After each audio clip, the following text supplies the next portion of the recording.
আজকের দিনে ভারতবর্ষের রাজনীতির মাটিতে আঞ্চলিক দলগুলির গুরুত্ব অপরিসীম এবং সর্বাগ্রে। কারণ প্রতিটি আঞ্চলিক দল তার নিজ নিজ রাজ্যে দেখতে পায়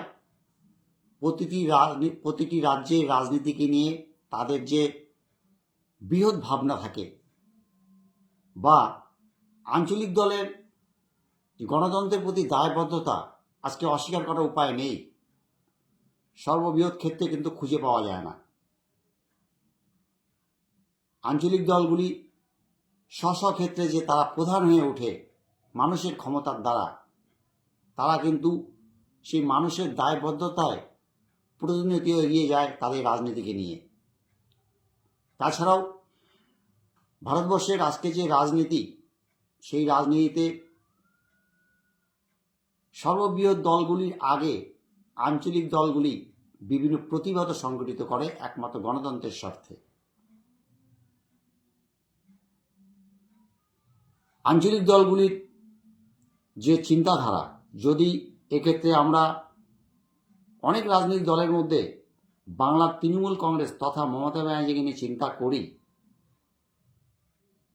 মমতা ব্যানার্জির সেই অতীত থেকে প্রাত্যহিক জীবনে তার যে প্রতিদিন রাজনীতির ময়দানে লড়াই মানুষের স্বার্থে, তিনি সেই লড়াইয়ের ময়দানে বুঝতে পেরেছিলেন, মানুষকে নিয়ে ভেবে মানুষের অনেক কিছু দেখতে পেয়েছিলেন।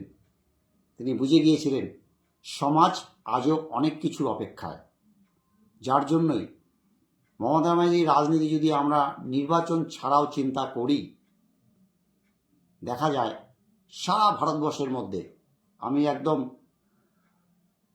আত্মবিশ্বাসের সুরে বলতে পারি, তৃণমূল কংগ্রেসের যে 365 দিনের বিভিন্ন রকম কর্মসূচি মানুষকে নিয়ে থাকে, কারণ একটাই, মানুষের খোঁজ খবর রাখা। তদ্রূপ তৃণমূল কংগ্রেস সরকারের দিকেও যদি আমরা তাকিয়ে থাকি, আজকে আমরা স্বাধীনতার পর কোনোদিন কি ভেবেছি কলকাতার সুউচ্চ ঘরবাড়ি ছেড়ে সেই প্রশাসন মানুষের দুয়ারে? মনে হয় না আমরা পেয়েছি। কারণ একটাই, সে কাকদ্বীপ হোক, পাহাড় হোক, সমতল হোক, তরাই ডুয়ার্স হোক, উত্তরবঙ্গের বিস্তীর্ণ অঞ্চল হোক,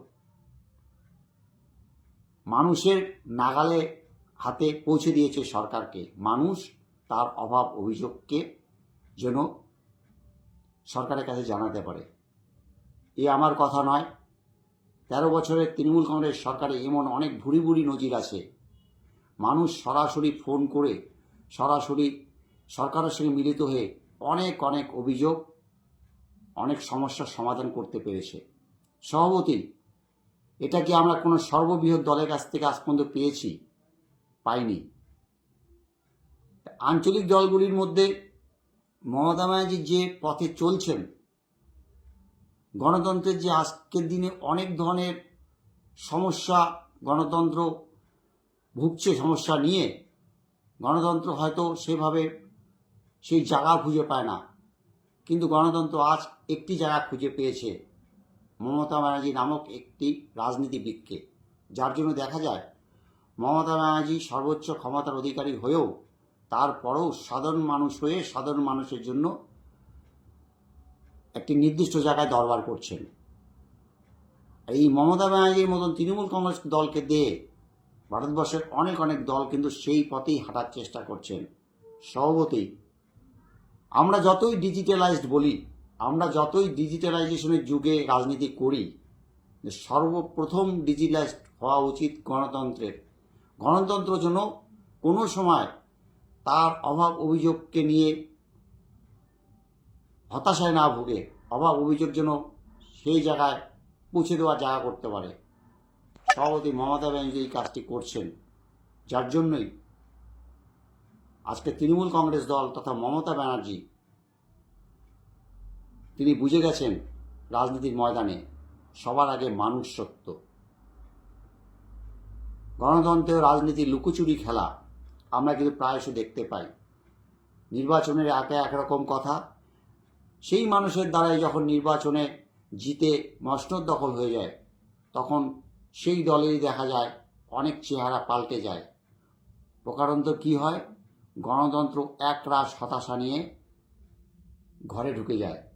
কিন্তু এই ডিজিটালাইজ যুগে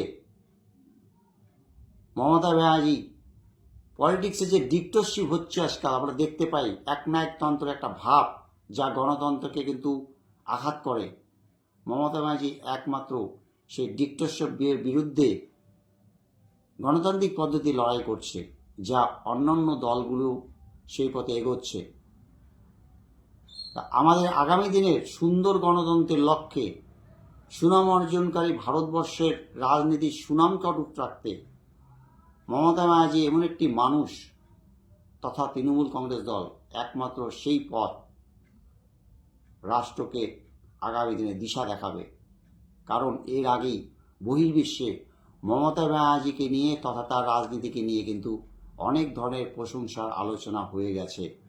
আমরা সেই অপেক্ষায় থাকব মমতা ব্যানার্জি দেখানো পথে গণতন্ত্র এগিয়ে চলুক, গণতন্ত্রের স্বার্থে, গণতন্ত্রের রাজনীতির যে সুন্দর সম্পর্ক সেটাই অটুট থাকুক।